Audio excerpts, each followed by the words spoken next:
वृंदावन का बंदर चश्मा ले जाता है कि ये चश्मा लगाकर बहुत देख लिया जगत को, अब वृंदावन आए हो, यहाँ प्रेम का चश्मा लगाओ और फिर देखो बिहारी जी। हिरण्यकश्यपु ने कहा, कहाँ तेरा भगवान? सब जगह है, इस खंबे पर है। हाँ, जो प्रहार किया हिरण्यकश्यपु ने, खंबा टूट गया और प्रहलाद का भक्त का वचन मिथ्या ना हो, भक्त के वचन को सत्य करने के लिए भगवान खंबे से प्रकट हो गए। बोलिए नरसिंह भगवान की जय।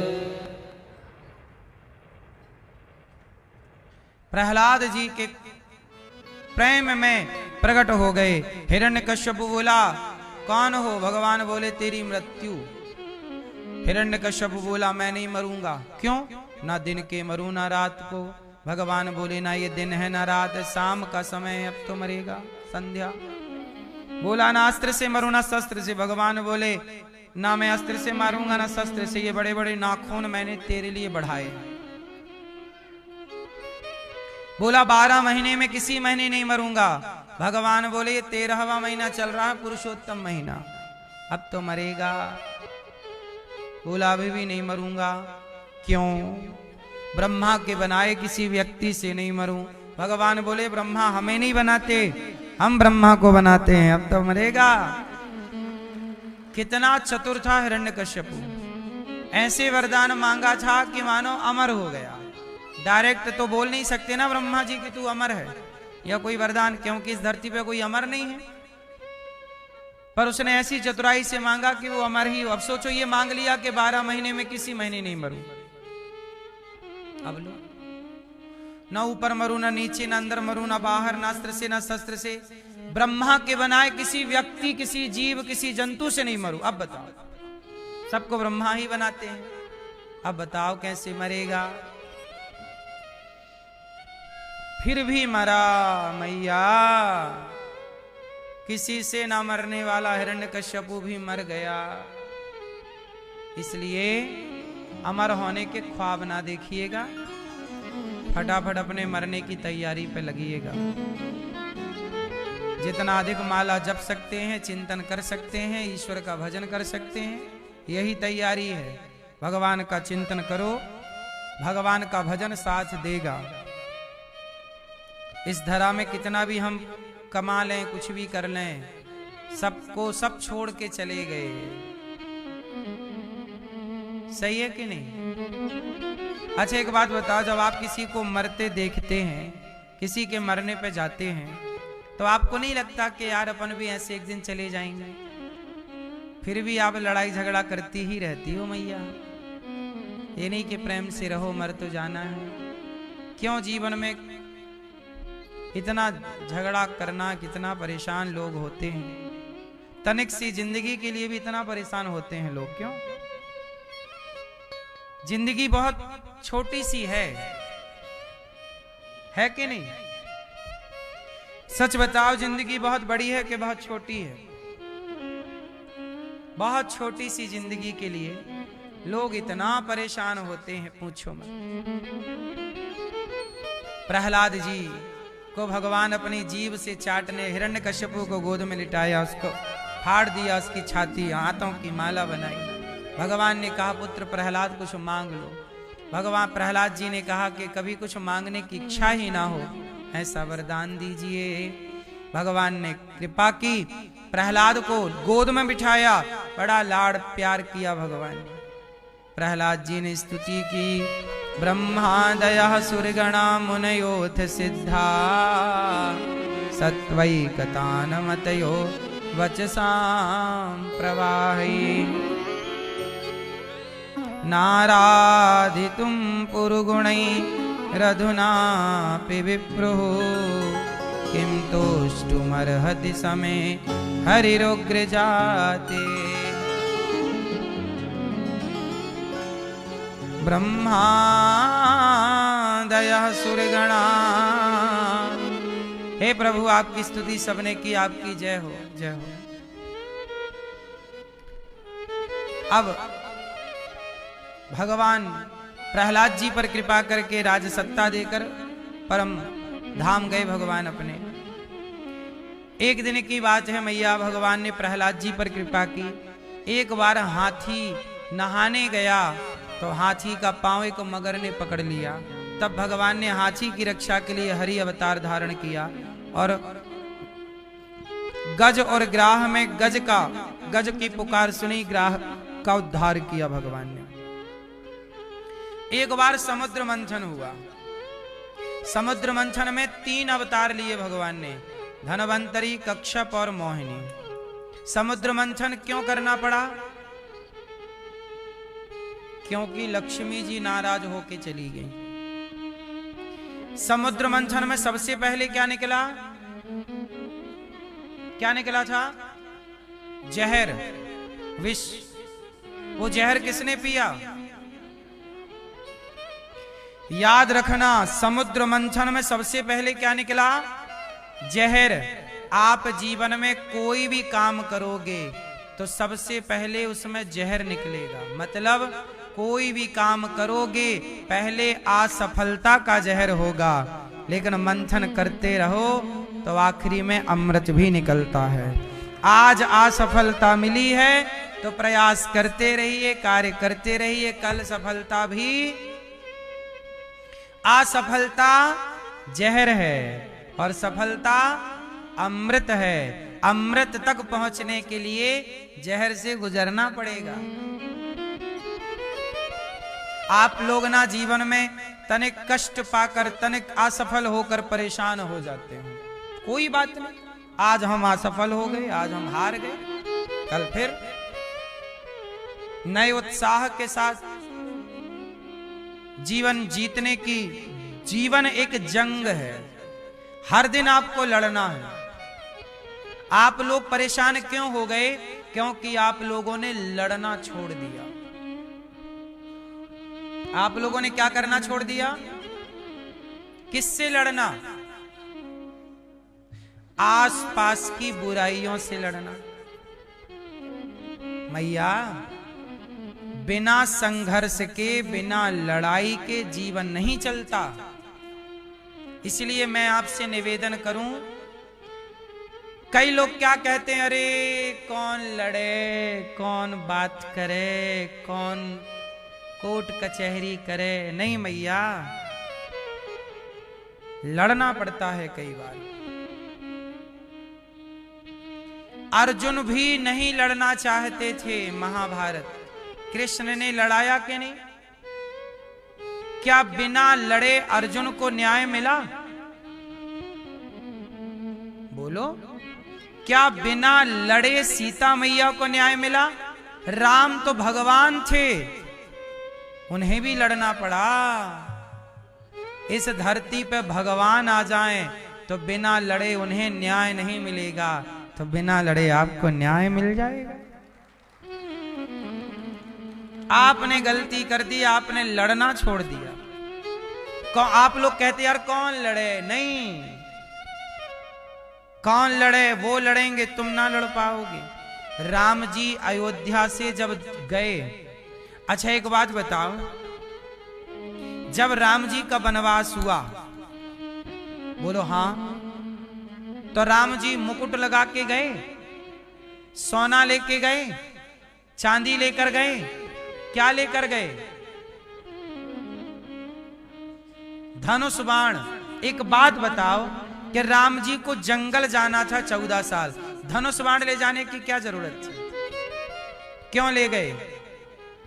कौन बताएगा क्यों ले गए? भैया बताएंगे चश्मा वाले। राम जी धनुष क्यों ले गए?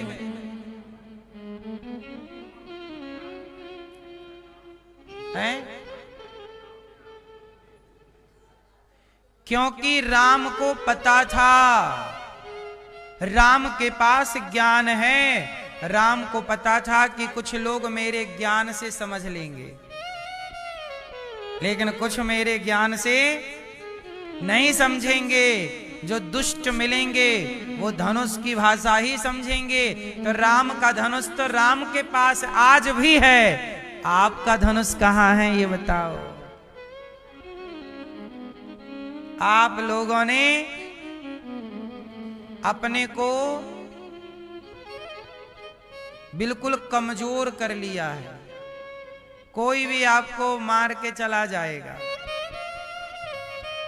आपको तो कुछ आता नहीं है, केवल चुगली करनी आती है, निंदा करनी आती है, और आपस में हिंदुओं को आपस में लड़ना आता है।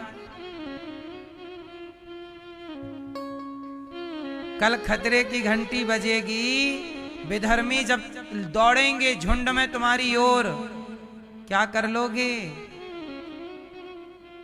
इसलिए कहता हूं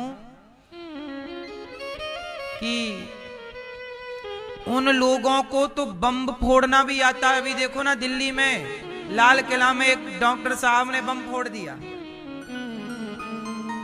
उन लोगों के तो डॉक्टर भी बम फोड़ रहे हैं, और तुम्हारे यहां तो लाठी चलाना नहीं आ रही है तुमसे। बोलो। इसलिए धनुष ना त्यागो। दुर्गा मैया के हाथ में तलवार है, हनुमान जी के पास गदा है। तुम पूजा मंदिरों में जा जा के देवी देवताओं की करते हो, जब तुम्हारे भगवान शस्त्र के बिना नहीं है, तुम अपना अस्तित्व बचा लोगे? शस्त्र चलाना छोड़ दिया भारत के लोगों ने, इसलिए भारत गुलाम हो गया। कश्मीर से खदेड़ दिए गए हिंदू, क्योंकि आते ही नहीं कुछ। उनको चलाना आता था तो तलवार की नोक पे खदेड़ दिया, तुम्हें नहीं आता था तो तुम भाग गए। क्यों मैया? समझ में नहीं आ रहा है? इसलिए अपनी बेटी को कितना भी पढ़ाओ, पर उसे झांसी की रानी की शिक्षा जरूर देना। झांसी की रानी जैसी मजबूत बनाना बेटी को, लड़ सके। बेटा कितना भी पढ़ाना, शिवाजी की तरह मजबूत जरूर बनाना, लड़ सके। भाग जाना सही नहीं है साहब, भाग जाना सही है? कायर मत बनो हिंदुओं, कायर भागता है। हमारे यहां तो हमने एक हाथ में माला तो दूसरी हाथ में भाला, एक हाथ में शास्त्र तो दूसरी हाथ में शस्त्र। यही सनातन है। सनातन की रक्षा शास्त्र से भी होगी और शस्त्र से भी होगी। शस्त्र की जरूरत ना होती तो कृष्ण क्यों कहते अर्जुन गांडीव उठा?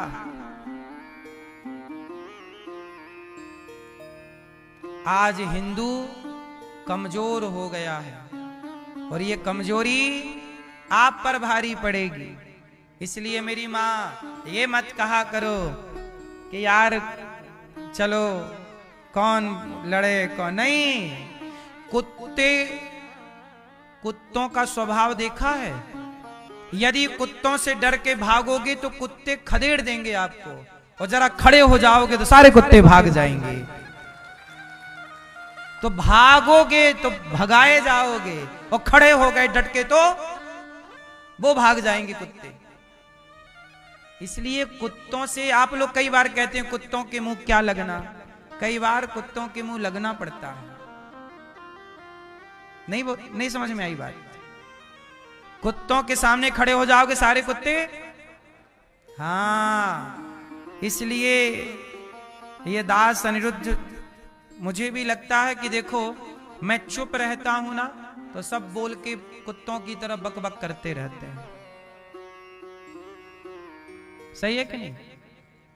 इसलिए मैंने सोचा है कि नहीं, चुप नहीं रहना चाहिए, आपको भी और हमें भी। हम सबको अपने सनातन के लिए लड़ाई लड़नी चाहिए। ज्ञान से जब तक समझते हैं दुनिया के लोग ज्ञान से समझाएंगे, ज्ञान से नहीं समझते तो जिस समय जिस चीज की जरूरत पड़ेगी उस भाषा में समझाने का प्रयास करेंगे। नहीं समझ में आई? हनुमान जी लंका गए, हनुमान जी ने लंका में जाके मारा लंका वासियों को। रावण बोला क्यों बंदर, तूने हमारे लोगों को क्यों मारा? हनुमान जी बोले सुन रावण, मैंने नहीं मारा, तूने नहीं मारा? हाँ। हनुमान जी बोले मैंने नहीं मारा, जिन मोही मारा ते मैं मारे। मैंने किसी को नहीं मारा, तेरे आदमियों ने मुझे मारने का प्रयास किया तो मैं पिटता नहीं रहूंगा। तेरे बालों ने मेरे को मारा तो मैंने भी मारा, और जिन मोही मारा ते मैं, जिनने मुझे मारा मैंने उनको मारा, जिनने मुझे नहीं मारा मैंने उनको। तो हम किसी को मारते नहीं हैं, किसी को छेड़ते नहीं है, पर कोई हमें छेड़ेगा तो छोड़ेंगे नहीं। ये सनातन होना चाहिए, ये तरीका सनातन का यही तरीका है। हनुमान जी की पूजा करते हो ना, हनुमान जी यही सिखाते हैं, मारो मत किसी को, पर तुम्हें कोई छेड़े तो। ये तैयारी आपकी है नहीं, कर लो। आने वाले भारत में, आने वाले भविष्य में ये तैयारियां काम आएंगी। निकम्मे होके भागना जाना।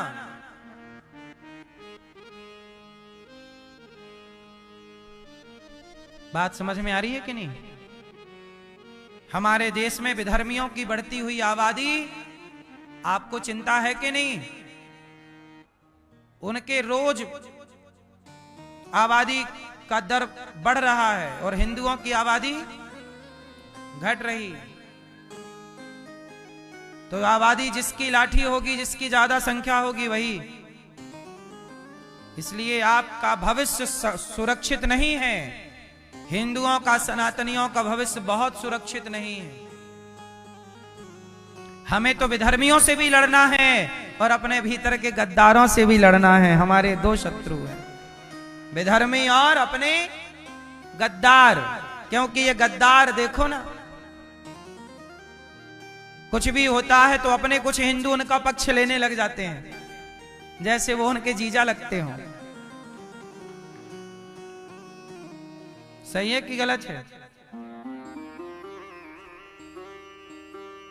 आप टीवियों पे देख लो, जब भी कोई विधर्मियों का कुछ बोलता है तो अपने हिंदू ही डिबेट में बैठ करके और मुसलमान उन विधर्मियों का, उनके ही वकील बन जाते हैं।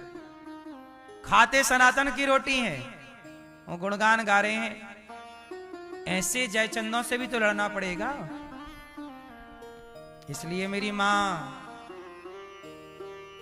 सनातन की रक्षा करना चाहते हो तो सनातन की रक्षा करना चाहते हो तो अपनी बेटी और बेटों को संस्कार दो। केवल शिक्षा से गुजारा ना होगा। संस्कार, संस्कार क्या है? यदि किसी को रोटी देना संस्कार है तो तलवार चलाना भी संस्कार है, नहीं है? बोलो। रोटी दे दो, जो भूखा है रोटी मांगे रोटी दो, लेकिन जो आतंकवादी है उसे रोटी दोगे और उसे यदि आने दोगे अपने पास तो वो नुकसान ही पहुंचाएगा राष्ट्र को। इसलिए जो जिस भाषा का हो उस भाषा में उसे समझाने का, यही सनातन है। भगवान ने समुद्र मंथन कराया, पहले विष निकला, आखिरी में अमृत निकला। जहर निकलेगा, अमृत भी आएगा, घबराइएगा मत। राजा बलि पर वामन भगवान की कृपा हुई। वामन भगवान 3 पग भूमि मांगने आए। क्या मांगने आए? 3 पग भूमि, 3 पग भूमि मांगने आए। पहले पग में पाताल नाप लिया, दूसरे पग में सत्यलोक, तीसरा पग कहां रखें? राजा बलि के मस्तक पर रख दिया। भगवान ने तीसरा पग राजा बलि के मस्तक पर रखा। राजा बलि ने कहा, प्रभु, भगवान ने कहा, राजन मैं तो तुझे छलने आया, तूने तो मुझे ही छल लिया। बोल क्या चाहता है? राजा बलि बोले, प्रभु आपका दर्शन इसी तरह प्राप्त होता रहे। भगवान ने कहा, चल तुझे मैं पाताल का राजा बनाता हूं। और द्वारपाल बन के भगवान खड़े हो गए। ये भगवान देखो। इसके बाद राजा बलि पर कृपा करके लक्ष्मी जी राजा बलि को राखी बांधी और भगवान श्रीमन नारायण वामन भगवान को लेकर गईं। पहली राखी लक्ष्मी जी ने राजा बलि को बांधी, दूसरी बार द्रौपदी ने भगवान कृष्ण को बांधी और फिर ये रक्षाबंधन चल पड़ी। इसके बाद मत्स्य भगवान ने अवतार लिया। सत्यव्रत नाम के राजा जो नदी में स्नान कर रहे थे, उनकी अंजलि में मछली आई और वैवस्वत मनवंतर के पहले नैमित्तिक प्रलय जब हुआ था, तब ब्रह्मा जी को नींद आने लगी थी। तब हयग्रीव नाम का दैत्य वेद चुरा कर ले गया था। तब हयग्रीव नाम के दैत्य को भगवान ने मारा था और मत्स्य बनकर के वेदों की रक्षा की थी और वनस्पतियों की रक्षा की।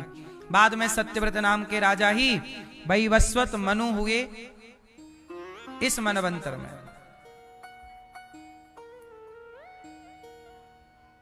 इसके बाद भगवान नारायण के पुत्र ब्रह्मा जी, फिर मरीचि, फिर कश्यप, इन्हीं के वंश में राजा नभग, नभग के नाभाग, फिर अम्बरीश जिन्होंने एकादशी का व्रत किया, फिर इन्हीं के वंश में सगर, असमंजस, अंशुमान, दिलीप, भगीरथ जिन्होंने गंगा मैया को प्रकट किया। इन्हीं के वंश में हुए हैं श्री खटवांग जी, फिर दीर्घबाहु जी, रघु के बाद अज के बाद दशरथ जी के 4 पुत्र हुए, राम, लक्ष्मण, भरत। और राम लक्ष्मण का जब प्राकट्य हुआ चैत्र का महीना, कृष्ण शुक्ल पक्ष की नवमी तिथि, भय प्रकट कृपाला दीन दयाला कौशल्या हितकारी हर्षित महतारी, भगवान जब शंख चक्र गदा पद्म लेकर प्रकट हुए, राम लक्ष्मण भरत शत्रुघ्न, दशरथ जी ने खूब बधाइयां लुटाई। राम लक्ष्मण जब बड़े हुए तो राम लक्ष्मण को लेने के लिए विश्वामित्र जी आए, और विश्वामित्र जी का यज्ञ पूरा कौन नहीं करने दे रहे थे? ताड़का, मारीच। जैसे पहले ताड़का और मारीच संतों का यज्ञ नहीं होने दे रहे थे, ऐसे आज भी कुछ ताड़का और कुछ मारीच आज भी संतों को परेशान कर रहे हैं। आज भी वो ताड़का और मारीच कहीं गए नहीं, आज भी वो परेशान कर ही रहे हैं। हाँ, समझ में आई बात?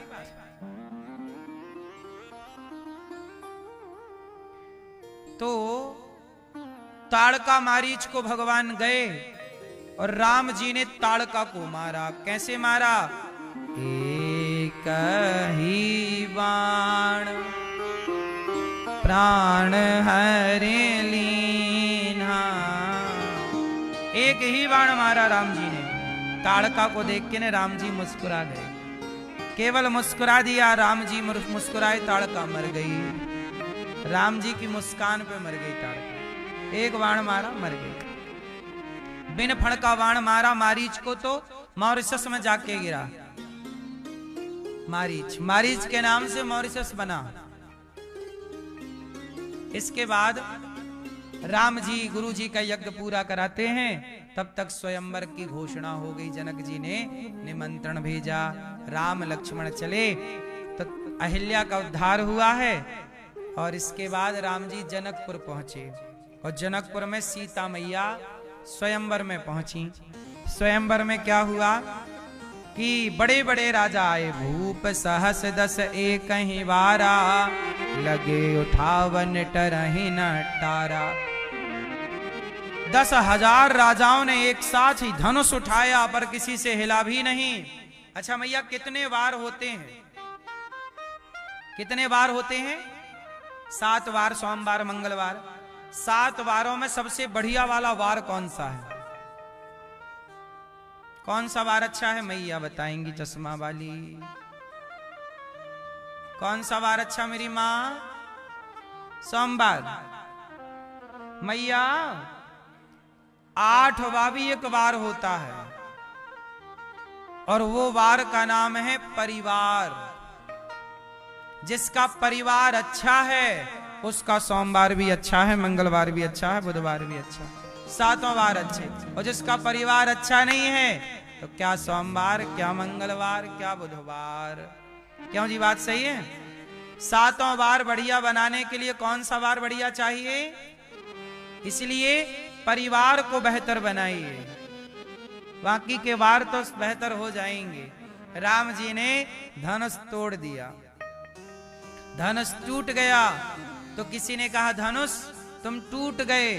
धनुष ने कहा कि मैं टूट तो गया, पर सीता को राम से, राम को सीता से जोड़ करके मैं टूटा हूं। जीवन में मरो अर्थात टूटो तो किसी को जोड़ करके टूटो, किसी को तोड़ करके नहीं।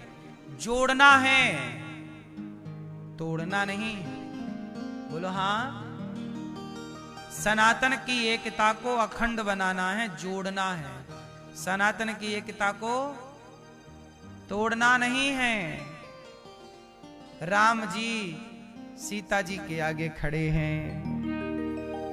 सीता जी आई। अच्छा, राम जी ने धनुष तोड़ा। धनुष किसका प्रतीक होता है? अभिमान का। विवाह करने से पहले राम जी ने क्या तोड़ दिया? धनुष। मानो आपके लिए मैसेज है कि आप लोग भी विवाह करना तो विवाह से पहले अपने अभिमान का धनुष तोड़ दो, क्योंकि घमंड यदि है तो विवाह टिकेगा नहीं। रिश्तों में समर्पण चाहिए, अभिमान नहीं। और आजकल सच बताओ, रिश्ते क्यों टूटते हैं? अपना पर्सनल ईगो, अपना अभिमान, अपना एटीट्यूड के मैं क्यों झुकूं, मैं क्यों, मैं ही क्यों। यदि मैं का अभिमान पाल रखे हो तो रिश्ते नहीं चलेंगे। इसलिए पहले इस अभिमान के धनुष को तोड़ दो, फिर विवाह करो तो विवाह चलेगा लंबा, आखिरी सांस तक। और यदि अभिमान लिए बैठे हो, आजकल लड़का लड़की का तलाक क्यों हो जाता है विवाह के बाद? अभिमान है ना, मैं भी कम कमाती हूँ क्या, मैं भी कम कमाता हूँ क्या, मैं क्यों झुकूं, मैं तुम्हारी दो बात क्यों सुनूं। रिश्तों में दो बात सुननी पड़ती है। ये संस्कार माँ बाप ने बच्चों को दिए नहीं तो बच्चों को सुनना आता नहीं है। इसलिए दो बात सुनना सीख लो। रिश्ते चलाने हैं तो, नहीं चलाने तो कोई बात नहीं, बिंदास रहो, तलाक वलाक देते रहो। एक को दो, दूसरा भी नहीं झुके तो उसे भी दो। ऐसे चल, जिंदगी में 8-10 क्या दिक्कत है।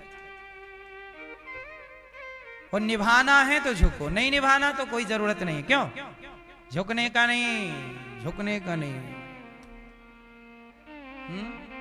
कौन नहीं झुकेगा साला? कौन नहीं झुकेगा? है पुष्पा झुकेगा नहीं साला।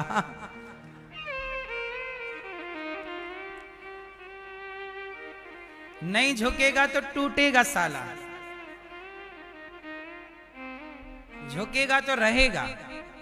बाल्टी कुएं में उतरती है तो झुकती है तो भरती है, नहीं झुकेगी तो। जो झुकता वही है जिसमें जान होती है, अकड़ खास मुर्दे की पहचान होती है। अकड़ क्यों, अकड़ किस बात की प्यारे, ये सर फिर भी झुकाना है। अकड़ में ही रिश्ते टूटते हैं, इसलिए नम्र रहो। राम जी ने विवाह किया, सीता मैया आई, माला पहनाने लग गई। कहा राम जी से, सीता जी ने थोड़ा झुक जाओ सरकार। हाँ झुक जइयो राम मेरे राम, छोटी जनक लली। जनक लली, जनक जी की बेटी छोटी सी है। राम ने झुक जाओ। सीता जी झुक बोल रही, राम जी बोले नहीं झुकेगा नहीं। सीता मैया खड़ी हैं, राम जी झुक नहीं रहे। लक्ष्मण जी बोले बड़ी देर हो गई, तो लक्ष्मण जी जाके राम जी के पांव में गिर गए। राम जी, प्रभु बधाई हो, भाभी आ गई। और जैसे ही लक्ष्मण जी को उठाने राम जी झुके, सीता मैया ने जल्दी से माला पहना दिया। बोलिए सियावर रामचंद्र की। लक्ष्मण जी को उठाने राम जी झुके ना, सीता मैया ने। अब लो भैया, अब विवाह की बात चालू हो गई। विवाह तो हो गया, बारात जनक जी दशरथ जी लाए। लोग पूछे भैया ये दुल्हा कहाँ है? बारात जा रही है पर दुल्हा ही नहीं था। पहली बारात ऐसी जहां दुल्हा, बारात थी पर दुल्हा नहीं था। दुल्हा कहाँ? बोले पहले ही से ससुराल में डटे, खाली बारात। जब बार बार दशरथ जी को लोग पूछे दुल्हा कहाँ, तब भरत जी को दुल्हा बना के बिठा दिया, ये दुल्हा। हाँ, भरत जी भी राम जैसे दिखते थे, भरत जी दुल्हा बने आए। जनक जी ने देखा कि भैया इनके तो दो और भैया हैं, भरत और शत्रुघ्न, तो हमारे भी यहाँ सब छोरी टोटल 4 हैं, इनके भी छोरा 4 हैं, बार बार का खर्चा कौन करे, एक बार में चारों का निपटाओ। एक बार चारों भैयों का ब्याह कर दिया, बार बार के खर्चे से जनक जी बच गए। राम जी का ब्याह किनसे हो गया, सीता मैया से, और भरत जी का मांडवी मैया से, लक्ष्मण जी का उर्मिला मैया से, और शत्रुघ्न जी का श्रुति कीर्ति मैया से है गयो ब्याह चारों भैयों का। अब विवाह के बाद है कहीं का भाई विदाई भई, और जब विदाई हुई तो जनक जी के पांव में दशरथ जी गिर गए। दशरथ जी ने प्रणाम किया जनक जी को।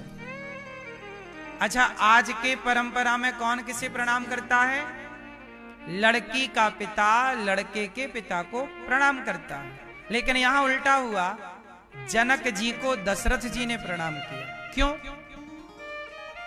जनक जी बोले, दशरथ जी मैं तो लड़की का पिता हूं, मैं तो छोटा हूं, आप लड़के के पिता हैं, मैं आपको प्रणाम करूंगा। आप दशरथ जी हैं, आप मेरे दामाद के पिता हैं, मेरे समधी हैं, आप मुझे क्यों प्रणाम कर रहे हैं? दशरथ जी बोले, जनक जी ये बताओ कि देने वाला बड़ा होता है कि लेने वाला? कौन बड़ा, कौन बड़ा? देने वाला। तो लड़की का पिता देने वाला है कि लड़के का पिता देने वाला है? लड़की का पिता देता है अपनी बेटी, जिसे कन्यादान कहते हैं। लड़की का पिता देता ही देता है, और लेता है लड़के का पिता। तो लेने वाला छोटा है, तो छोटा ही तो बड़े के पांव छुएगा। जनक जी बोले, मैं छोटा हूं। दशरथ जी बोले, नहीं आप बड़े हैं। देखो रिश्ते कैसे चलते हैं, रिश्ते ऐसे नहीं चलते कि मैं छोटा हूं आप बड़े हैं, आप बड़े हैं मैं छोटा। नहीं, रिश्ते में कभी किसी को ये ना लगने दो कि वो छोटा है, सदा ये भाव प्रकट रखो कि नहीं जी हम सब बराबर हैं, एक है। दशरथ जी ने उन्हें प्रणाम किया तो उन्होंने दशरथ जी को प्रणाम किया। सच्चाई यही है, समधी समधी दोनों गले मिले, एक दूसरे को प्रणाम कर सकते हैं। अब वो तो अकड़ है ना कि मैं तो लड़के का बाप हूं। आजकल रिश्ते भी कहां रह गए, आजकल तो देखो सौदा है। आजकल समधी नहीं होता, पैसा है, मेरा लड़का, बाजार में बोली लगती है, लड़के का बाप बोलता है 10 लाख 20 लाख, जो दे दे वो आ जाए। तो आपने बेटे का विवाह नहीं किया, बेटे को बेचा है, तो बहू ने खरीदा है, फिर काहे कहती हो कि बहू सेवा नहीं करती? वो बहू थोड़ी है, उसने तो तुम्हारे छोरे को 10 लाख में खरीद लिया। चल अब मेरे साथ मेरे पीछे पीछे चलना, मेरे गधे चल, खरीदा हुआ गधा है। और तुम काहे रोती हो मैया, तुमने ही तो बेच दिया अपने छोरे को 10 लाख में, तुम्हें भी तो सब्र नहीं रहा, रुपया चाहिए थे रुपया, अब रखो रुपया। और अब मत कहना बहू पाँव नहीं दबाती सेवा नहीं करती, उसने तुम्हारे छोरे को खरीदा है। तुम बिकाऊ माँ बाप हो जिसने अपनी औलाद बेच दी और बाद में रोते हो। इसलिए दहेज मांगना सबसे बड़ी मूर्खता है। तुमने बेटे को योग्यता दी होती तो किसी के आगे मांगना ना पड़ता। अपने बेटों को बेटियों को योग्य बनाओ, इतना योग्य बनाओ कि किसी के आगे हाथ पसारने की जरूरत ना पड़े। मांगे से व्यक्ति छोटा होता है। मैं क्यों किसी से मांगूं कि भाई मुझे 10 लाख दे दो? बोलो ना मेरी मां। इसलिए आजकल ना दामादों पर ज्यादा सास ससुर का ही अधिकार ज्यादा दिखता है, क्योंकि उन्होंने खरीदा है। अब वो नचा रहे हैं जैसे नचाएं बैल को, नाचेगा। बाद में मैया रोती हो, छोरा सेवा नहीं करता, शादी के बाद तो बदल गया बेटा। क्यों ना बदल जाए, जो रुपया देगा उस तरफ ना जाएगा।